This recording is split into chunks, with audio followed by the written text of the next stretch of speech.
Nous sentons tous, j'imagine que c'est pourquoi la passion monte, que nous sommes dans une situation qui est extrêmement dangereuse et dorénavant totalement instable. Pourquoi? Parce que la frontière de l'État syrien n'est apparemment plus respectée par personne et que dans ces conditions, on a l'impression déjà de la préfiguration d'un chaos dont nous ne voulons pas. Je crois que nous autres Français, il faut qu'on avance non pas par des abstractions, mais par des objectifs.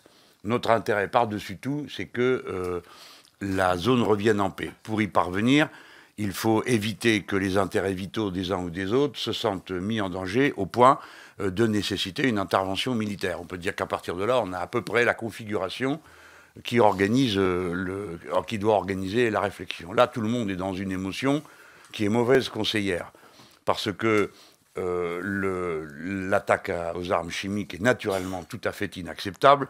Nous autres Français qui sommes les instigateurs de l'accord de 1993 sur l'interdiction des armes chimiques, nous devons être les premiers, chaque fois que quelqu'un y recourt, à rappeler chacun à son devoir. Cependant, dans la région, ni la Syrie, ni Israël, ni l'Égypte, ni le Soudan n'ont signé ces armes, n'ont signé cette convention. Ça ne rend pas les choses plus simples pour notre travail. Alors, au total, on aurait tort de s'associer à une opération de représailles dans le moment dans lequel on est, car cette opération ne débouchera sur rien, sinon qu'à accroître le chaos.